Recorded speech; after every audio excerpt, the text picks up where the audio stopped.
Islam bukan hanya membawa dakwah akidah dan syariah saja, tapi Islam membawa misi ilmu pengetahuan, kebudayaan, peradaban, dan kemanusiaan.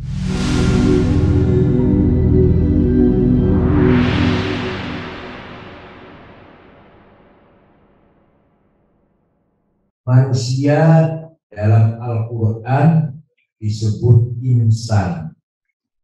Insan kata benda, kata kerjanya anas, adjektifnya kalau maskulin anis, kalau feminin anisa. Anas, anis, anisa, insan itu arti letternya harmoni. Islam asal mula dari kata salam, peace, damai, atau salamatun, agama yang menyelamatkan. Maka seorang muslim harus menyelamatkan sesama manusia. Al-muslimu man salima akuhu biyadihi wa lisanihi. Muslim harus tetangganya, masyarakatnya merasa aman berdampingan dengannya. Atau Islam dari kata taslim, menyerahkan diri yang total pada Allah. Nah, di sini kita melihat firman Allah ketika menawarkan satu amanah kepada langit, gunung, bumi, mereka menolak karena khawatir, takut, worry, tidak bisa menjalankan amanah tersebut. Manusia menerima, padahal manusia mempunyai potensi sangat zalim dan sangat dungu. Inna aradnal amanata 'alas samawati wal ardi wal jibal fa abaina an yahmilnaha wa ashfaqna minha wa hamalaha al-insan innahu kana zaluman jahula. Saya telah menawarkan sebuah amanah pada langit, bumi, gunung. Mereka semua menolak karena ketakutan kalau tidak mampu menjalankannya. Manusia menerima, padahal dengan amanah tersebut manusia tertantang dengan kerja keras, perjuangan yang keras agar terhindar dari kedunguan dan kezaliman. Amanah apakah itu? Amanah yang dimaksud dalam ayat tersebut ada dua. Amanah samawiyah, ilahiyah, muqaddasah, amanah yang bersifat ilahi, sakral, bersifat samawi, yaitu agama. Agama di dalamnya ada dua prinsip, akidah dan syariah. Amanah yang kedua yang bersifat insaniyah, waqi'iyah, mutatawwirah, walaupun ghair muqaddasah. Amanah yang kedua yang bersifat profan, bersifat realistis dalam tatanan kehidupan, walaupun tidak sakral. Isinya ada dua, thaqafah dan hadarah. Thaqafah, capaian di bidang culture, di bidang humanity, bidang moral. Hadarah, capaian di bidang welfare yang bersifat materi.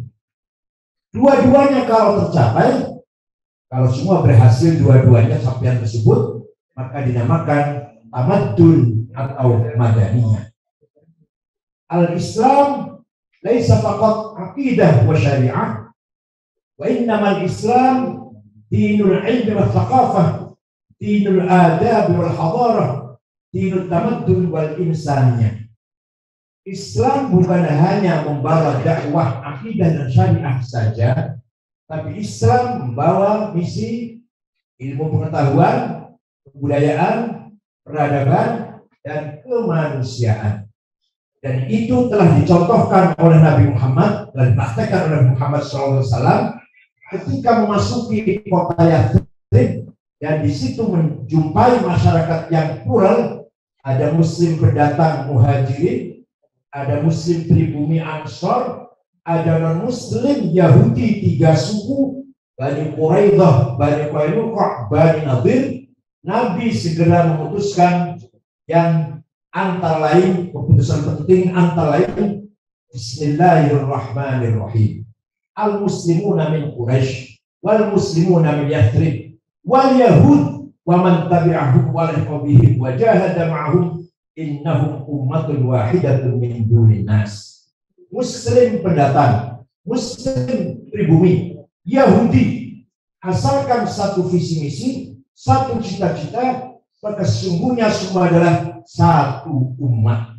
Jadi Nabi Muhammad 15 abad yang lalu telah berhasil mencoba membangun sebuah umat yang diikat dengan kesamaan visi misi. Bukan dibangun di atas konstitusi agama, bukan dibangun di atas konstitusi kesukuan, bukan negara Islam, bukan negara Arab. Nabi menamakan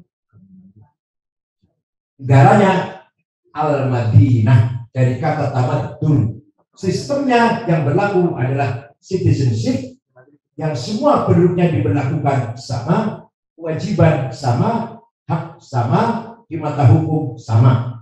Itu kita, barang siapa yang ingin memahami ini, silakan baca As-Sirah An-Nabawiyah tulisan Imam Ibn Hisham Al-Ansari juz 2 halaman 219 sampai 221. Dalam piagam Madinah itu tidak satu kali pun ada kata Islam dan tidak satu kali pun ada kata Arab. Semua yang dibicarakan di situ, yang ditulis di situ, keadilan, persamaan, hak asasi, dan ukhuwah, persaudaraan sesama warga kota Madinah. Itu kalau kita lihat sejarah.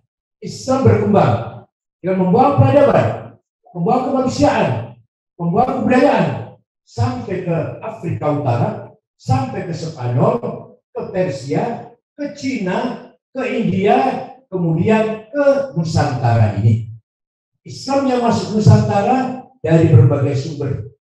Ada yang datang dari Cina atau persisnya Kamboja, ada yang datang dari Gujarat, India, ada yang datang dari Persia, ada juga yang langsung dari Hadramaut, dari Arab.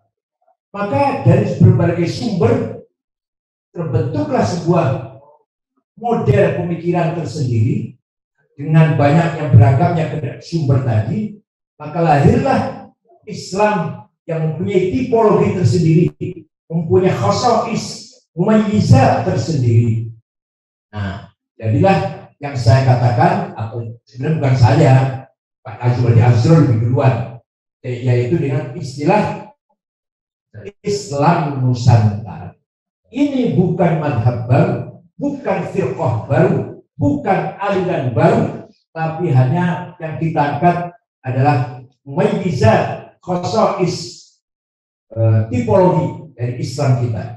Apa itu tipologinya? Yang paling penting, yang paling prinsip adalah mengharmoniskan antara teologi dan budaya. Bukan hanya mengharmoniskan, tapi kita bangun agama di atas budaya. Budaya kita jadikan infrastruktur agama. Maka budayanya lestari, insya Allah ila yaumil qiyamah, agamanya pun kuat karena menyatu dengan budaya. Itu yang dibawa dakwah yang disebarkan oleh para ulama yang datang ke Nusantara, wabil khusus Wali Songo yang telah berhasil memasyarakatkan Islam, menyebarkan Islam di seluruh Nusantara hanya selama 50 tahun. Tahun 1500 sampai tahun 1550. Dengan demikian dakwah telah berhasil. Para Majapahit, Impal Majapahit, Pajajaran, Sriwijaya hilang dengan sendirinya tanpa diperangi, tanpa ada peperangan atau darah yang mengalir, hanya dengan pendekatan budaya, pendekatan peradaban, atau dalam bahasa agama akhlakul karimah. Contoh yang paling penting atau yang bisa saya contohkan sedikit saja, yaitu kenduri-kenduri. Kalau kita ada orang meninggal, ada kirim doa, baca doa 7 malam, nanti diulang lagi ketika 40 hari, diulang lagi ketika 100 hari, kemudian diulang lagi setiap 1 tahun. Namanya haul. Ini di Timur Tengah tidak ada. Timur Tengah tidak ada.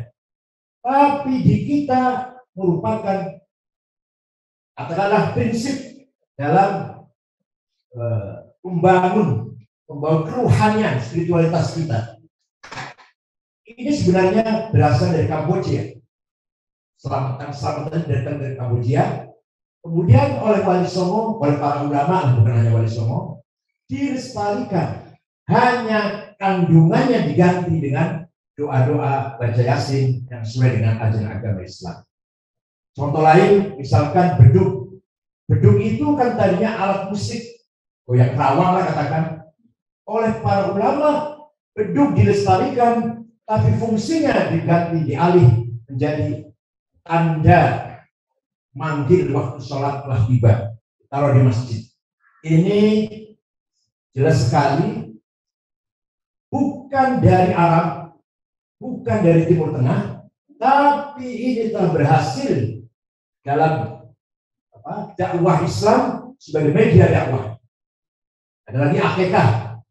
Akikah kalau di Arab, di Timur Tengah, potong kambing dibagi daging mentah seperti korban. Para ulama di kita, orang-orang tua kita dijadikan selamatan, dimasak dan dimakan rame-rame. Baca maulid Nabi dulu. Itu artinya apa?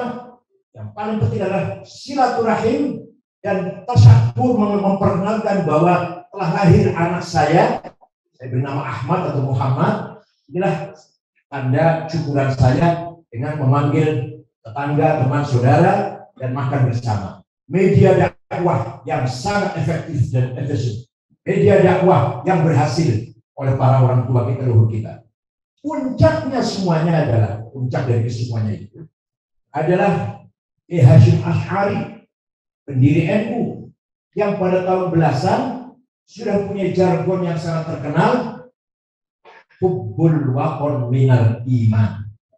Ini sebuah pemikiran yang cerdas, yang luar biasa, di mana pada saat itu Khilafah Ottoman di Turki sebagai rajul marid, the sick man, yang sedang sakit parah, tidak mampu menghadapi kolonial, tidak mampu menghadapi serangan-serangan penjajah. Hasyim Asy'ari sudah tahu atau waskito, sudah ma'rifat bahwa nanti Khilafah Utsman akan bubar.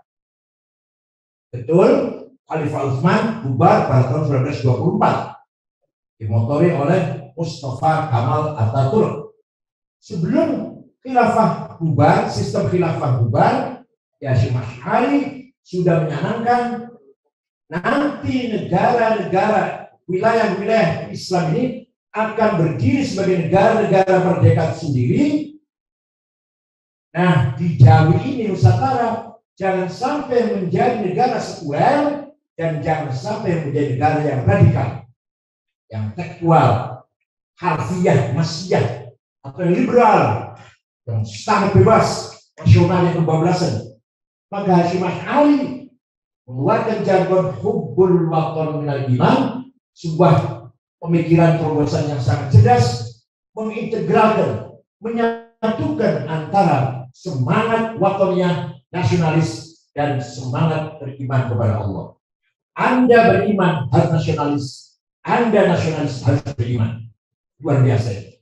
Yang tidak kita jumpai di ulama-ulama dimanapun berada.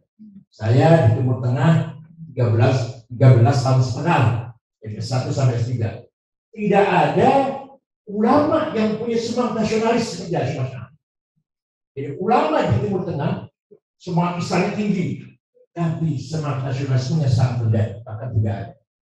Demikian pula tokoh-tokoh nasionalis Jamal Nasir, Hafid Asad, Saddam Hussein dan lain-lain sangat nasionalis, tapi bukan aktivis Muslim, bukan pejuang Islam. Hasyim Asy'ari dan lain-lain sudah barang tentu, dan ulama-ulama yang lain nasionalis dan mujahid Muslim, Muslim dan nasionalis.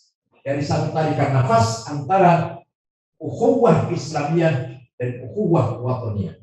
Ini yang saya tekankan, ide Islam Nusantara adalah Islam yang menyatukan antara ruhuddin dan ruhul qaumiyah wal wataniyah.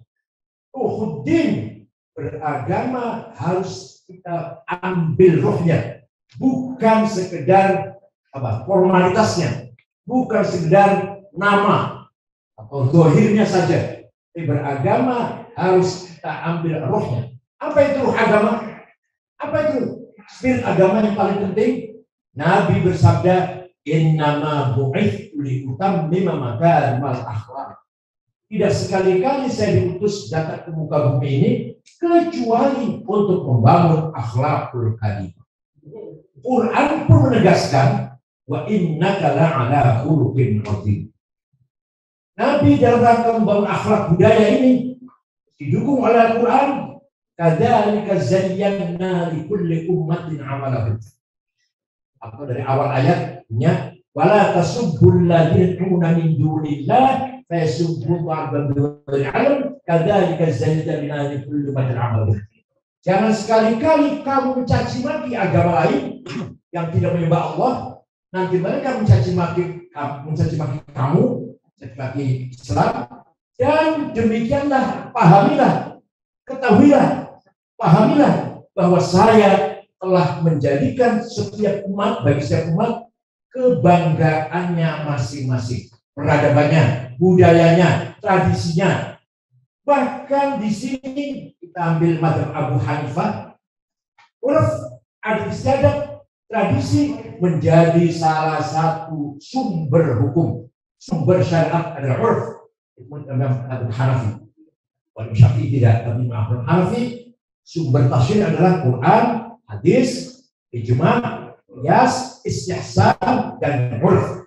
Luar biasa Abu Hanafi menghargai tradisi budaya yang berlaku di situ. Artinya apa? Artinya lokal wisdom dan dijadikan salah satu sumber dasar hukum Islam, syariat Islam. Nah, kemudian Allah merintahkan kita agar menghormati satu sama lain. Tidak boleh mencaci maki, tidak boleh meremehkan. Islam atau umat Islam tidak boleh menganggap remeh agama lain. Nanti mereka meremehkan kita. Artinya akan terjadi masyarakat yang tidak berakhlak, yang tidak berbudaya. Padahal ruh Islam adalah akhlakul karimah, budaya yang ditegaskan dalam Al-Quran, wa innaka la'ala khuluqin 'adzim wa bil mu'minina raufur rahim. Ahmad Syarifudin, seorang penyair Mesir, mengatakan, wa innamal umamul akhlaqu ma baqiyat fa inhum dhahabat akhlaquhum dhahabu.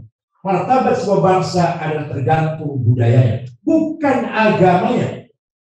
Kita lihat dari negara Timur Tengah, mohon maaf, agamanya benar, jelas agamanya jelas benar, tapi budaya carut marut, perang saudara sudah 40 tahun. Artinya apa? Artinya mereka martabat hancur. Kenapa? Karena budayanya hancur, walaupun agamanya benar. Saya sebut, mohon maaf, Jepang agamanya bukan agama resmi dunia lah, bukan Yahudi, bukan Kristen, bukan Islam, bukan Hindu, bukan Buddha, agama lokal, tapi mempunyai martabat yang tinggi. Kenapa? Budayanya yang sangat tinggi, bukan agamanya. Oleh karena itu, Islam belum tentu bisa menyatukan umat, belum tentu bisa menyatukan masyarakat kalau tidak dibarengi dengan ukhuwah wataniyah. Sangat jelas sekali, negara Timur Tengah beragama Islam, rukun Islamnya benar, rukun imannya benar, tapi perang saudara sudah 40 tahun, ratusan ribu bahkan lebih dari 1 juta nyawa menghilang, sesama Islam, sesama Arab. Apa itu yang hilang? Yang hilang adalah semangat wataniyah, semangat kaumiyah, budaya, akhlak, moral yang sedang hancur di Timur Tengah. Itu harus kita ambil contoh, yang ibrah, jangan sampai Indonesia seperti itu. Mari kita perkuat ruhuddin, semangat agama yang paling penting adalah akhlaknya. Mohon maaf, para kiai pesantren juga tahu tentang hukum, tentang hudud, tahu, dan dikira nggak tahu. Pencuri potong tangan, membunuh lagi, yang zina rajam, dikira nggak tahu apa? Kiai nggak tahu itu, tapi tidak pernah menyampaikan kepada masyarakat. Kenapa? Mendahulukan akhlak, mendahulukan dakwah, bil ma'ruf dulu, bil mau'izah hasanah dulu, sebelum menyampaikan hukum syariat. Kenapa? Syariat itu sebenarnya atap, saqaf, atap rumah, fondasi akidah, dinding sekitar kita ini, akhlakul karimah. Syariah itu atap.